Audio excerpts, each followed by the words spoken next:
Nah, topik ini relate buat teman-teman yang domisili di desa.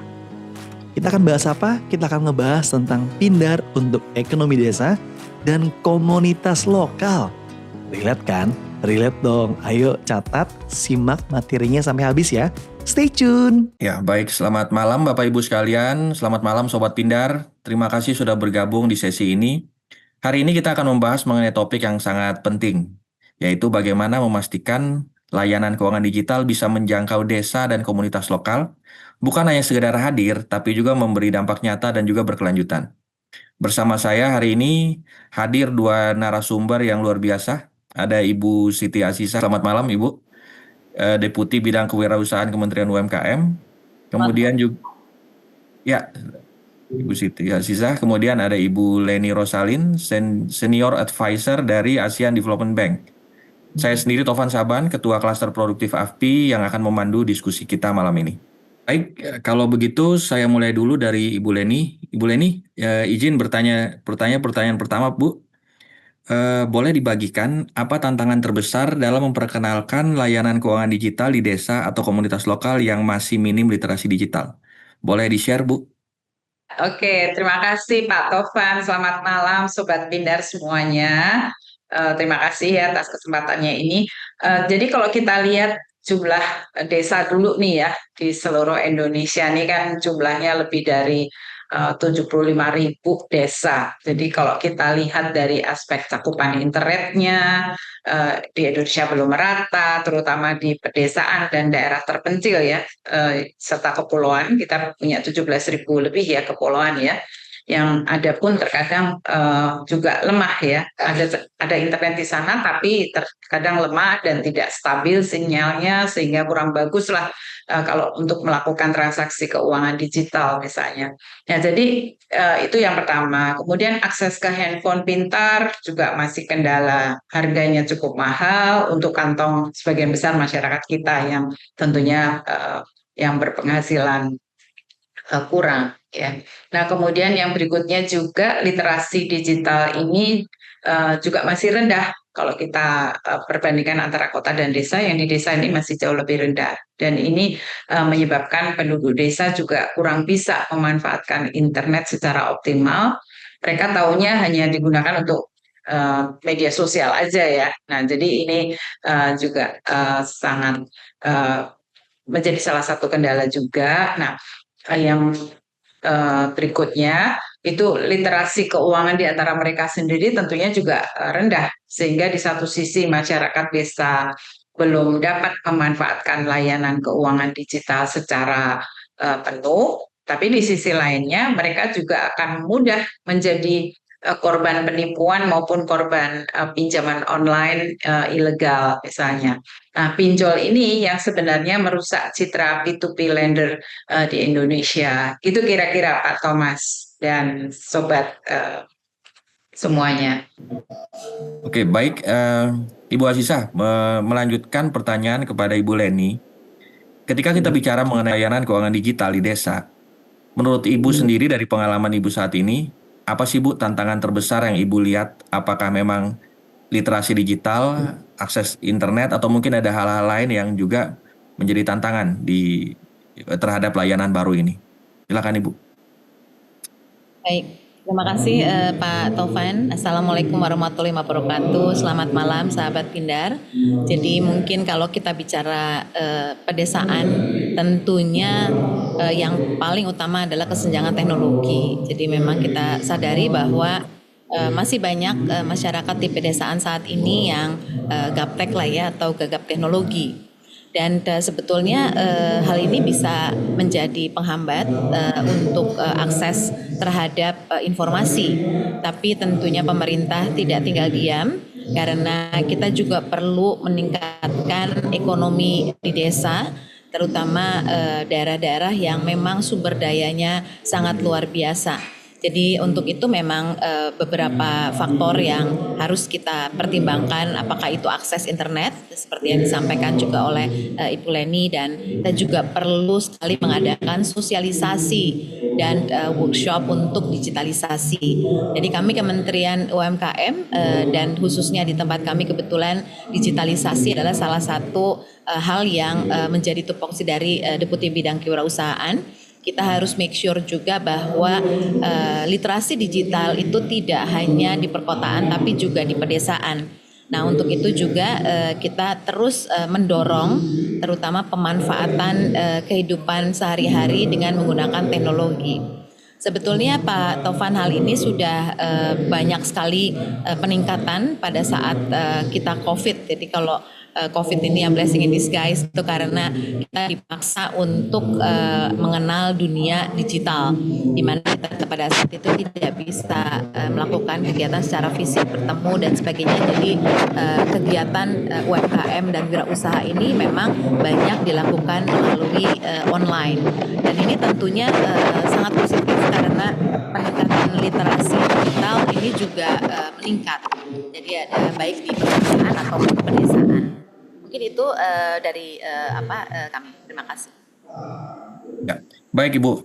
Jadi poinnya tetap adalah peningkatan mengenai literasi digital ataupun literasi keuangan adalah satu hal yang menjadi fokus Bu ya untuk ditingkatkan dari pemerintah ya buat masyarakat desa. Terima kasih Ibu Aziza. Oke, kita lanjut. Pertanyaan berikutnya dari Ibu Leni juga. Saat ini layanan keuangan digital sudah mulai untuk masuk ke desa. Nah, kira-kira risiko apa saja nih yang perlu diwaspadai agar benar-benar memberikan manfaat bagi masyarakat? Silakan Ibu. Ya, jadi Pak Taufan, semuanya tingkat literasi keuangan masyarakat di desa yang tadi masih relatif rendah ya dibanding daerah di perkotaan misalnya. Apakah mereka juga sudah paham jenis layanan keuangan digital yang ada?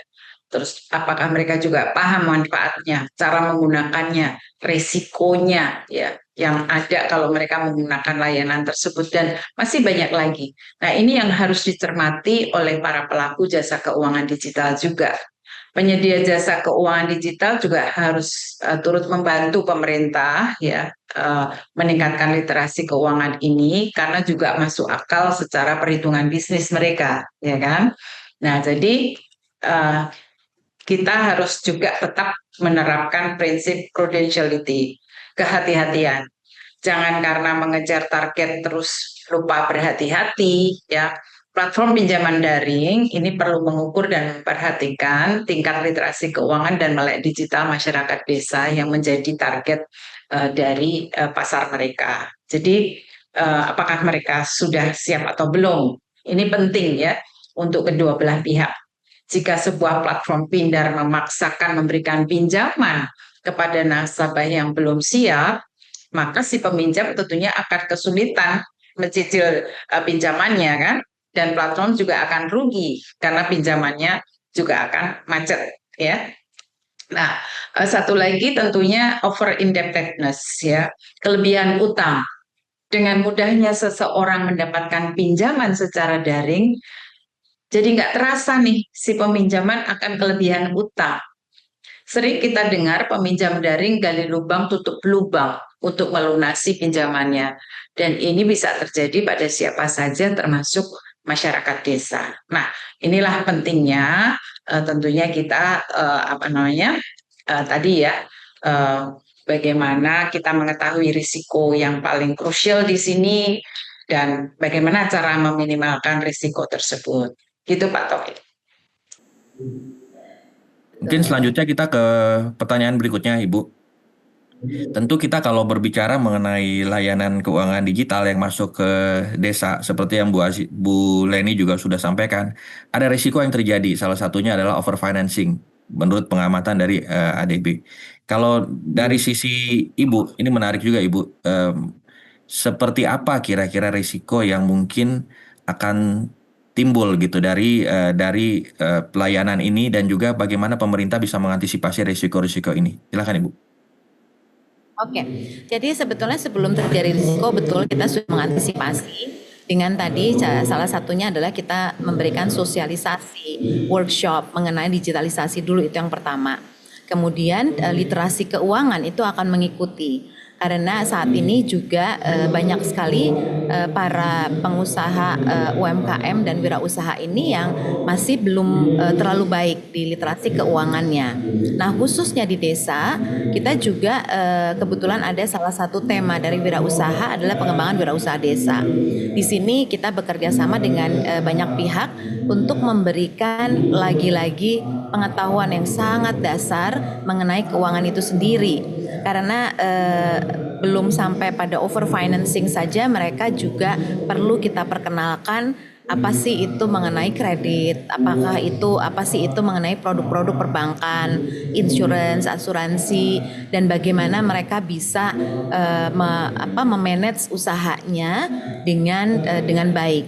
Nah, jadi pada saat kita memberikan sosialisasi itu sangat basic, mulai dari bagaimana mereka mengelola keuangan. Nah, di sini biasanya kita selalu memasukkan juga hal-hal positif negatif dari low overfinancing tadi. Jadi kita selalu menyarankan para pengusaha di pedesaan ini untuk menggunakan dananya itu untuk produktif. Jadi bukan untuk konsumtif. Jadi kalau memang pada akhirnya mereka diperkenalkan dengan produk-produk dari perbankan atau non perbankan, apakah itu berupa kredit, apakah itu penyertaan modal, itu juga perlu ditambahkan, selalu kita tambahkan dengan literasi dari penggunaan pendanaan itu. Nah, kita harapkan tentunya dengan edukasi-edukasi ini mereka akan menyadari bahwa they need to have connection dengan keuangan, tapi juga bisa digunakan dengan bijaksana. Mungkin saya rasa itu. Baik Ibu, kuncinya berarti literasi keuangan agar mereka paham mengenai keuangan, dan yang kedua adalah bagaimana penggunaannya ini bisa berjalan dengan efektif gitu ya Bu ya? Betul, karena memang kita selalu menyampaikan Pak Taufan bahwa sebagai seorang businessman atau seorang pengusaha dimanapun mereka berada, mereka harus punya perencanaan.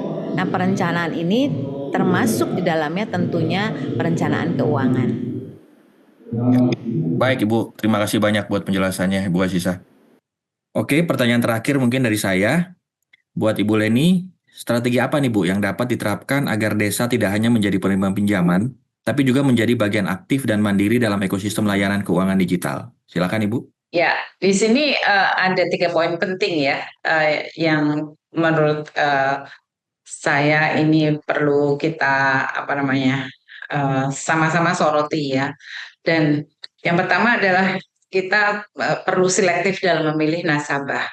Mulai dengan pinjaman produktif bagi kelompok yang memang benar-benar membutuhkan pinjaman di desa, yaitu mereka yang mempunyai usaha mikro dan kecil, misalnya usaha tani atau ada usaha rumahan yang sudah jelas lah mereka ini memiliki penghasilan gitu ya, yang sudah jelas menghasilkan.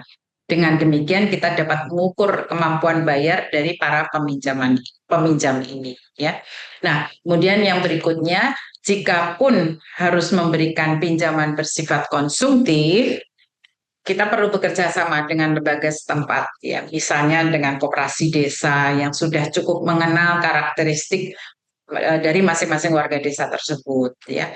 Dan kemudian yang terakhir adalah kita perlu berkolaborasi, bersinergi, bekerja sama dengan lembaga keuangan mikro yang sudah berpengalaman belasan tahun memberikan pinjaman kepada warga desa ini. Ini juga bisa menjadi pilihan kita. Hanya perlu disetujui risk appetite-nya dan tujuan pemberian pinjaman antara kedua pihak yang bekerja sama ini. Jadi ini sangat penting ya, karena dari sinilah kita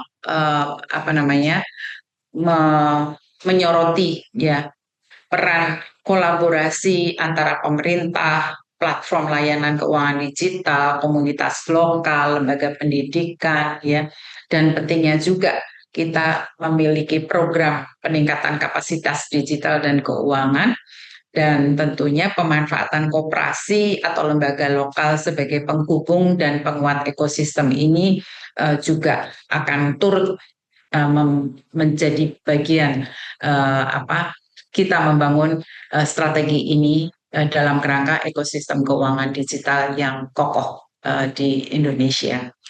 Demikian Pak Taufan. Mungkin lanjut ke pertanyaan terakhir dari kami, Ibu. Ini sama seperti pertanyaan kami kepada Ibu Leni juga. Kita tidak ingin sebenarnya desa itu hanya menjadi sebagai penerima pinjaman, tapi juga sebagai pemain aktif dalam ekosistem keuangan digital. Menurut Ibu, strategi apa yang pemerintah harus dorong agar desa ini bisa mandiri? Apakah melalui penguatan beberapa aspek atau juga kolaborasi atau seperti apa, Ibu? Silakan. Oke, jadi sebetulnya kunci utamanya kan adalah literasi keuangan. Jadi mungkin saya berikan sedikit data sebagai gambaran bahwa di tahun 2025 ini indeks literasi keuangan itu mencapai 66,46%. Nah, sedangkan indeks inklusi keuangan itu sebesar 80,5%. Nah, memang ini masih jauh dibandingkan capaian kita di 2024, di mana literasi keuangan itu sudah sebesar 65,4% dan indeks inklusi keuangan itu mencapai 75%. Nah, di sini memang data menunjukkan bahwa indeks literasi dengan inklusi keuangan di desa memang lebih rendah dibandingkan dengan perkotaan. Jadi di desa itu nilainya baru mencapai 59,6 dan 75,7 untuk inklusi keuangannya. Sedangkan di perkotaan lebih tinggi sebesar 70,8% dan 83,6%. Nah, di sini memang kita melihat bahwa mereka perlu memahami literasi keuangan. Ini yang dibutuhkan untuk tentunya tadi yang saya sampaikan mendukung fungsi-fungsi ekonomi. Nah, kalau misalnya kita lihat bahwa di desa sendiri kita tidak melihat bahwa mereka seharusnya sebagai penerima pinjaman tapi juga aktif menggunakan ekonomi keuangan digital. Ini saya rasa ada hubungannya dengan inklusi dan literasi digital tadi. Nah, jadi memang pemerintah seperti saya sampaikan tadi, kita melihat bahwa kita perlu juga infrastruktur teknologi, kita perlu juga mengkomunikasikan dengan baik, apakah itu melalui teman-teman yang ada di pedesaan itu sendiri, dan kita perlu berkolaborasi untuk meningkatkan pengetahuan dari masyarakat UMKM di pedesaan, dan yang terakhir yang gak kalah penting adalah inovasi dari produk-produk dan layanan. Nah, jadi di sini Pak Taufan, saya lihat bahwa memang kita perlu juga at the end of the day untuk monitoring bagaimana kita mengevaluasi teman-teman di pedesaan ini dalam penggunaan dari instrumen-instrumen keuangan. Ya, terima kasih banyak Ibu Aziza. Jadi intinya adalah saya catat beberapa hal ya, literasi, kolaborasi, inovasi, sama yang terakhir evaluasi, Bu ya. Ya, luar biasa Bu. Kami harapkan memang ini semua bisa mempunyai suatu dampak terhadap teman-teman di pedesaan ya Ibu ya. Oke. Terima kasih banyak Ibu Aziza, Ibu Leni atas insight-nya. Gimana Ibu? Yang ingin saya sampaikan adalah mari kita bersama-sama pemerintah, pihak swasta dan kolaborasi yang lain untuk meningkatkan atau memberikan edukasi terhadap masyarakat pedesaan dan juga perkotaan, dan tentunya memberikan gambaran secara penuh bagaimana mereka bisa menggunakan pendanaan-pendanaan yang tersedia di market saat ini dengan bijaksana. Mungkin itu dari saya Pak Taufan. Terima kasih. Ya. Terima kasih Bu. Baru saya mau nanya Ibu closing statement. Udah muncul duluan. Oke, karena Ibu Aziza sudah menyampaikan closing statementnya, Ibu Leni silakan closing statementnya untuk merangkum sesi kita hari ini. Silakan Ibu. Oke, bagi audiens semuanya ya di acara ini tentunya banyak hal yang perlu kita perhatikan sebelum kita melakukan pinjaman ini ya, karena bagaimanapun juga kita harus juga memikirkan nanti bagaimana pengembaliannya ya. Jadi itu di satu sisi, dan di sisi yang lainnya tentunya tantangan yang terbesar saat kita memperkenalkan layanan keuangan digital di desa ini atau di komunitas lokal yang masih minim literasi digital ini adalah menjadi penting adanya pendekatan edukasi yang sederhana, yang berbasis lokal ya, mungkin dengan menggunakan bahasa lokal ya, dan tentunya juga harus kita sesuaikan dengan konteks budaya masyarakat kita yang sangat beragam. Demikian mungkin. Terima kasih Pak Topan. Baik Ibu, kalau begitu terima kasih banyak Ibu Aziza, Ibu Leni atas insight yang sangat berharga. Hari ini kita belajar bahwa menghadirkan layanan keuangan digital ke desa ternyata tidak cukup hanya dengan teknologi ya Ibu ya, tapi perlu pendekatan edukasi yang tepat, mitigasi risiko, dan juga strategi untuk membangun kemandirian desa dalam ekosistem digital. Semoga diskusi ini bisa menjadi inspirasi bagi semua pihak, pemerintah, swasta, komunitas lokal untuk terus berkolaborasi, membangun inklusi keuangan yang benar-benar berdampak. Terima kasih atas perhatian Bapak Ibu, Sobat Pindar semua. Selamat malam dan selamat melanjutkan acara. Terima kasih.